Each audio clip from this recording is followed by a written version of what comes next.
Hi, I'm Scott Morris, and this is another one of the little video lessons to go along with my Classical Guitar Complete Volume 1 and Volume 2.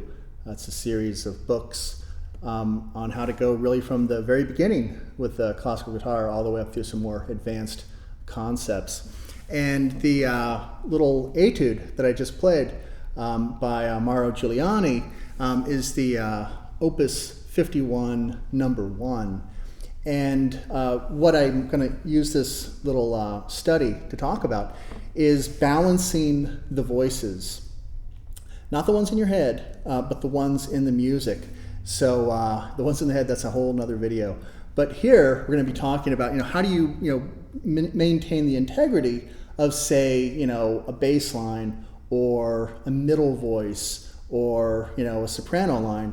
And, to go a little bit deeper into that, identifying those different voices, because it's not always clear by looking at the notation. Sometimes it is, sometimes it isn't.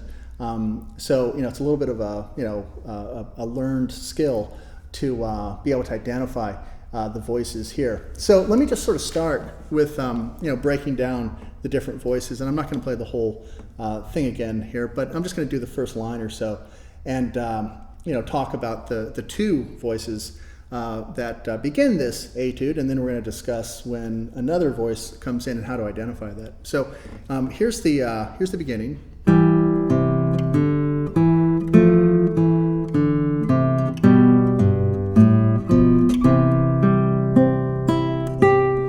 Okay, so just that much there. It's pretty straightforward.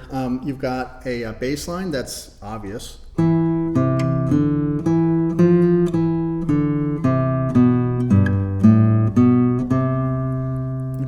And then you've got a top line.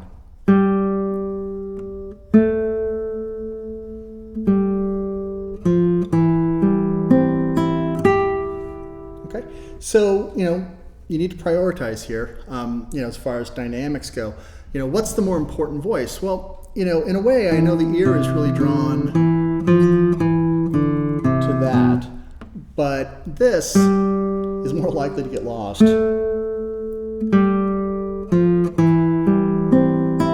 So what I do is I try to bring out that top line, and I know just because this bass line is moving that's going to be heard no problem. So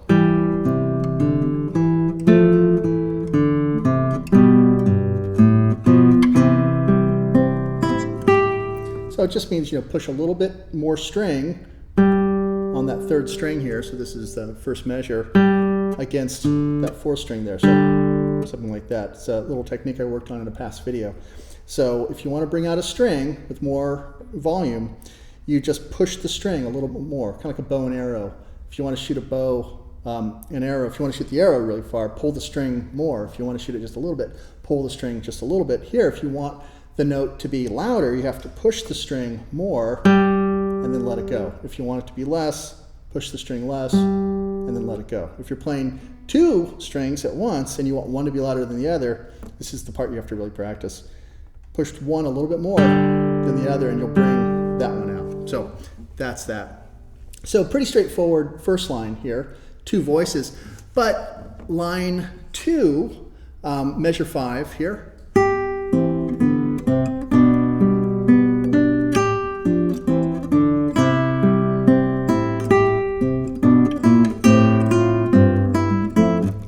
So it's not written so obviously. It still kind of looks like two lines. It looks like now we've got a bass line of this.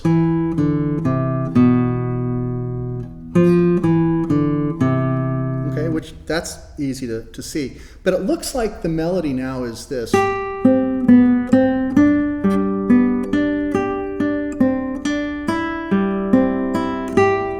And I would argue that that's not one line, but actually two lines.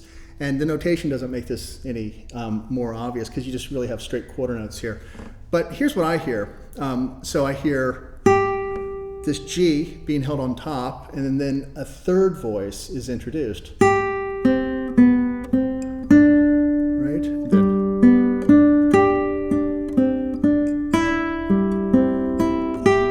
So I hear this line.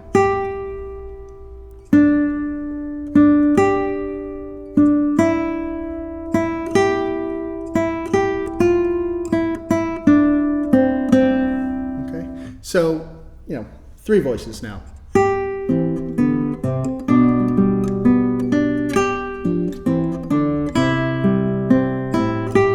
So you've got to hold on to that G on top. So I'm going to try to accent it so you can hear it.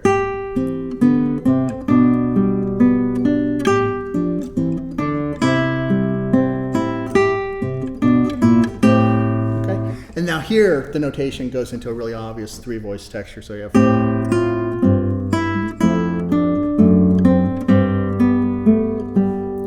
this little syncopation. So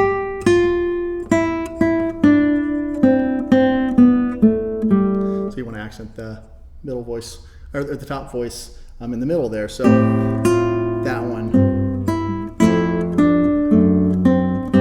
And you've got to hold on to it. You can't let it go. You don't want to do this. A lot of people play it like that. So there's a multi-voice texture here that you've got to be aware of.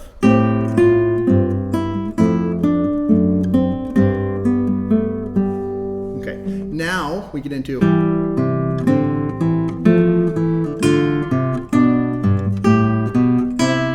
right, so we have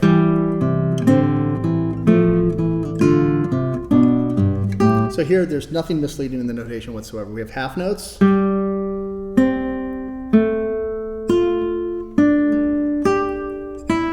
then we have a bass line.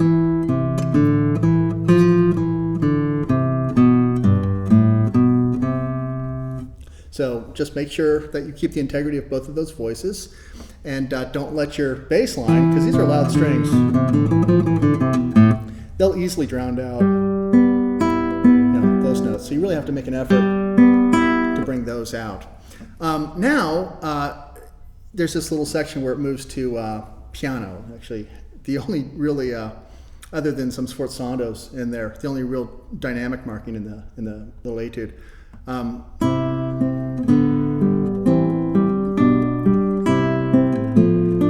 So everything else has been a little on the loud side, and then now he says piano, and you have to wonder, well, what's the reason for that? Is it just purely musical? I believe what Giuliani is really trying to do here is he wants to challenge you to bring out those voices at a different dynamic level. So before everything was you get kind of used to that, but can you still keep the balance?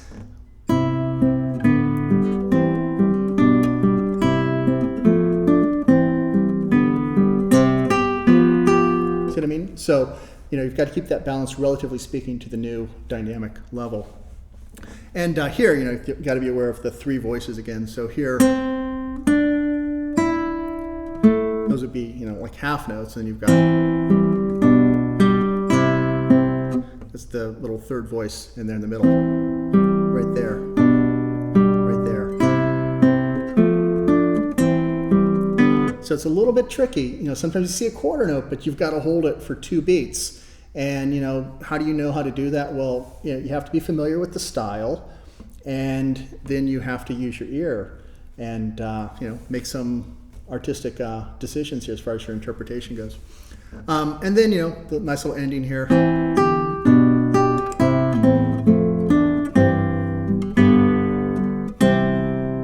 Okay, so he's got accents and sforzando markings on that G right there. So really bring that out against these notes.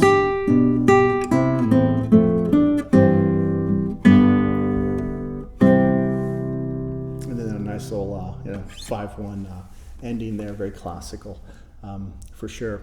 Okay, so again, the idea is to learn technically how to bring out certain voices by just moving the string a little bit more before you let go, and then knowing exactly what notes connect to what notes. It's not always clear what the notation is trying to tell you. Sometimes you just see straight quarter notes, or sometimes you just see straight eighth notes or 16th notes. And it looks like one line, but there might actually be 2 or 3 different voices in there. And it takes some experience and some patience and a whole lot of listening to more experienced players. But eventually you start to develop an ear for exactly this sort of thing. So hope you got something out of this, and I'll see you soon.